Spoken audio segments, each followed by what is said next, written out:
I just heard about this great place. Simba, I'm kinda in the middle of a bath. And it's time for yours.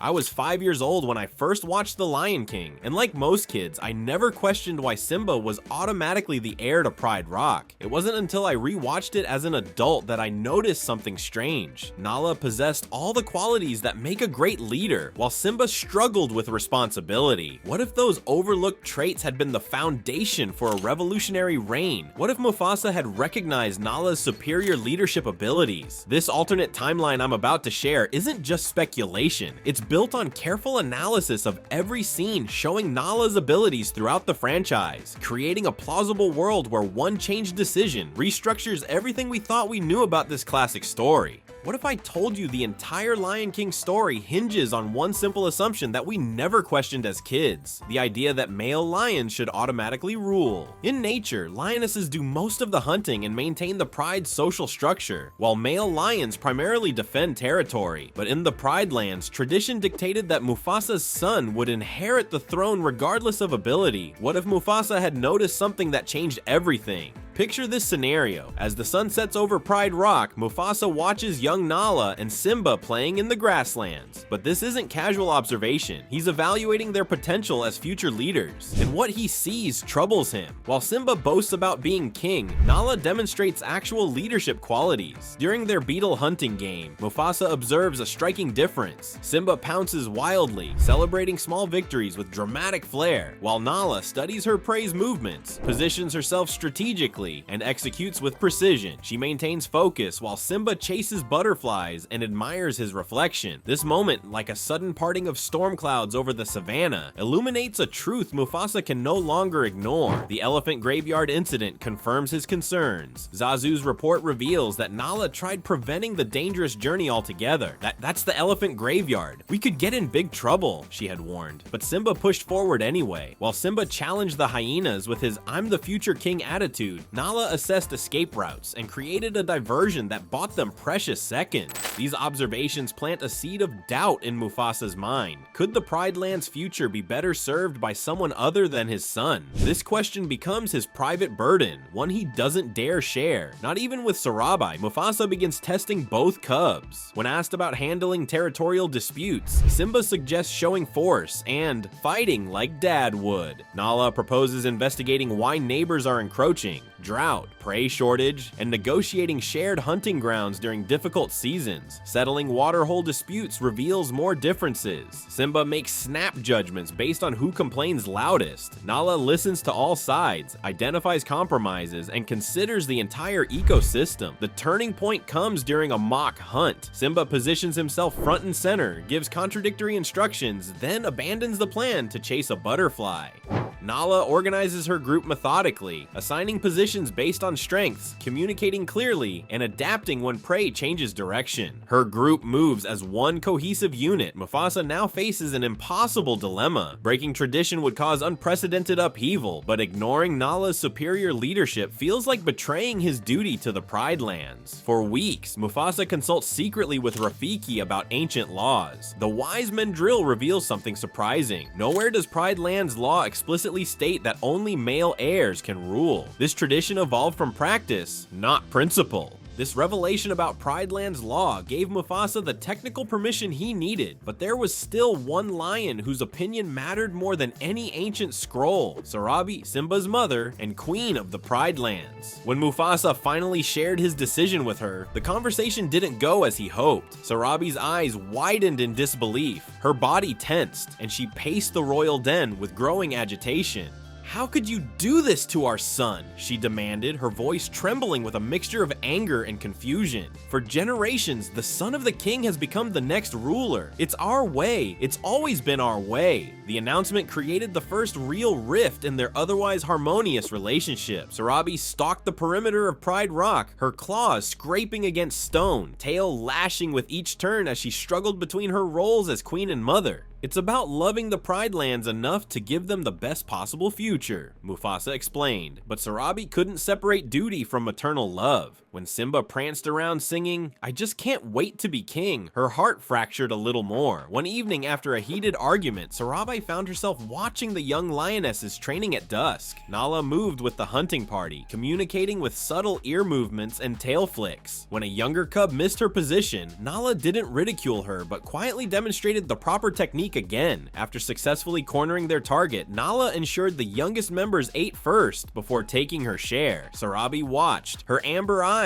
reflecting the setting sun as realization dawned. Being a good mother might mean something different than ensuring Simba got everything he wanted. Perhaps it meant helping him become who he needed to be. Meanwhile, Simba struggled to understand what was happening. "But I'm your son," he said to Mufasa, his voice small and confused. "I thought that meant I would be king." He felt the shift in how others treated him, some cubs avoiding him, while others became overly deferential to Nala. Nala herself approached Sarabi hesitantly. "I never asked for this," she admitted, her voice barely above a whisper. "Sometimes I think everyone would be happier if things stayed the way they were supposed to be." That conversation marked a turning point. Sarabi recognized in Nala a sense of duty that transcended personal desire. Over the following weeks, she began mentoring the young lioness, sharing hunting techniques and stories of previous queens. The tension peaked during the next full moon gathering when several older lions challenged Mufasa's decision. All eyes turned to Sarabi. "The strength of the pride," she began, her voice steady, "has never come from blindly following the past, but from adapting to secure our future. I've watched Nala grow in her capacity to lead, and my son will find his own path to greatness. Different than what we imagined, but no less important." While the pride gradually adjusted to Nala as their future leader, one lion watched from the shadows with increasing alarm. Scar, his carefully crafted plans to manipulate Simba into dangerous situations, now faced an unexpected obstacle. What happens when a master manipulator who spent years designing schemes to exploit a naive, impulsive young prince suddenly confronts an heir whose keen instincts detect every false smile? Scar's entire strategy for seizing the throne was about to unravel. One afternoon, Scar approached Nala with the same casual charm he'd used countless times on Simba.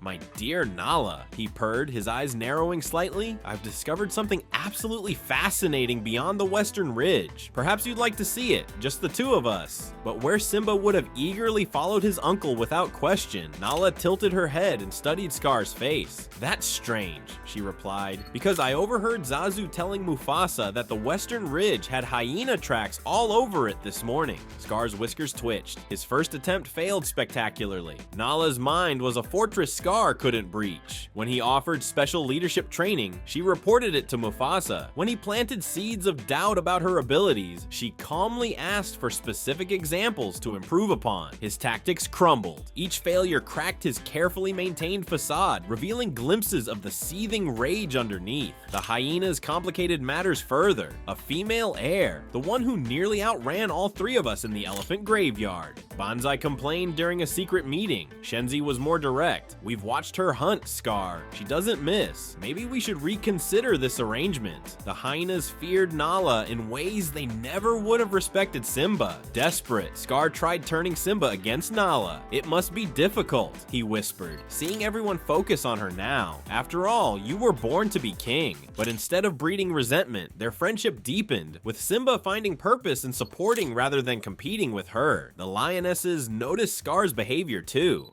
Serafina began accompanying her daughter whenever Scar approached. Others reported his suspicious movements to Mufasa. Midnight departures, hyena scent on his fur at dawn, questions about pride defenses. Day by day, Scar's web of deception unraveled. His subtle manipulations, effective for years, became painfully obvious under Nala's scrutinizing gaze. Where Simba would have fallen into every trap, Nala methodically dismantled them before they were fully set. Scar's legendary patience finally snapped when Nala directly questioned him about a hyena meeting witnessed by a hornbill scout. The calculated manipulator was forced to abandon his elaborate long game entirely.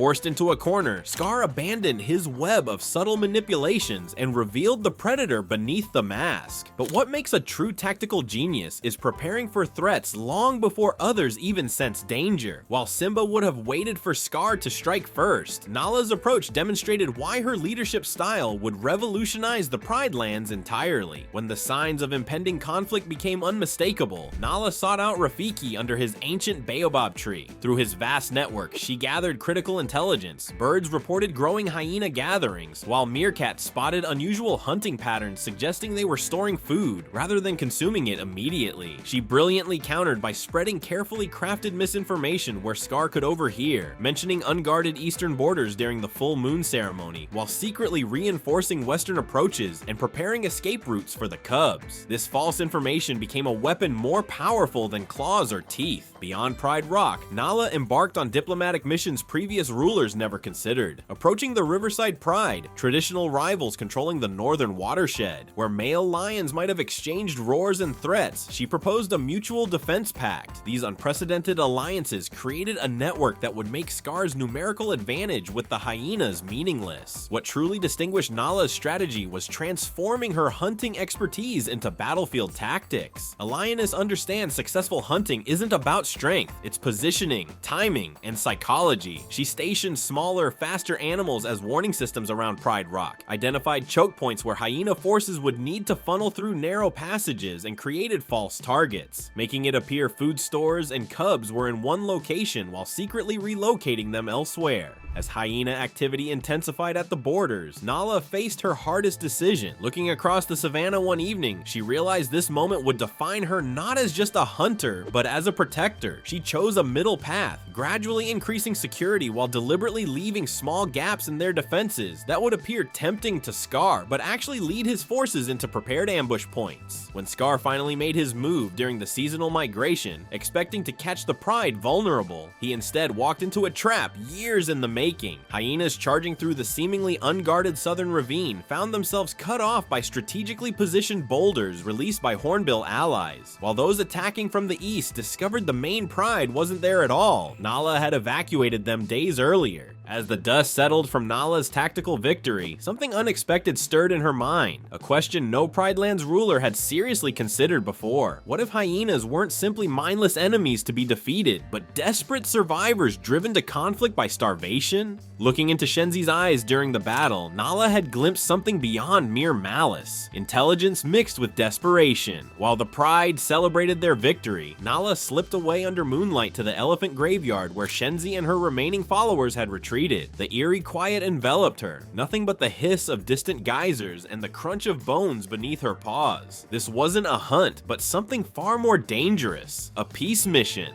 What does the future queen want here? Come to finish us off? Shenzi challenged, her voice trembling with both fear and defiance as her followers circled Nala, teeth bared. I came to understand why you fight so hard for so little, Nala responded, maintaining steady eye contact. The Pride Lands have always seen hyenas as enemies without asking why. The revelation was stark. The elephant graveyard could barely sustain life. The geysers made fresh water scarce, and prey animals avoided the sulfurous terrain entirely.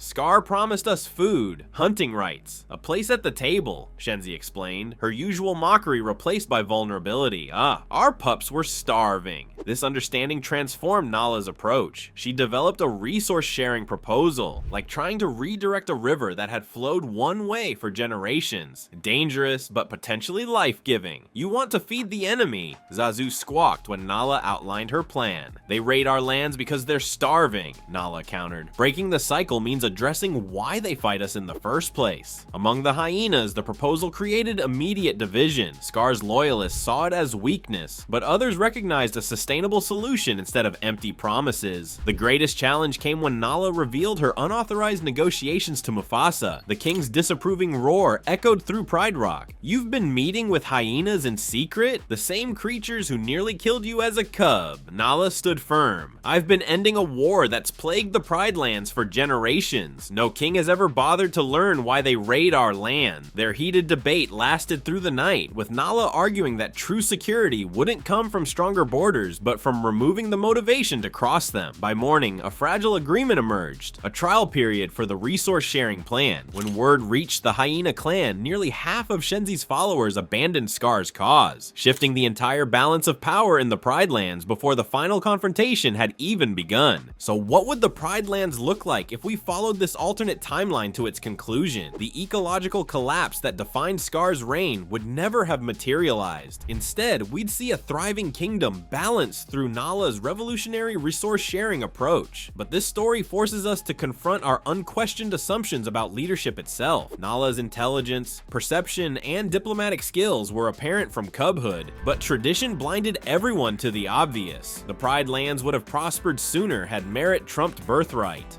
Imagine a sunlit savanna brimming with hope where wisdom guides governance. This alternate timeline isn't just about Nala, it's about how societies evolve when they choose leaders for their abilities rather than ancestry. What if every community was brave enough to break with the past when necessary?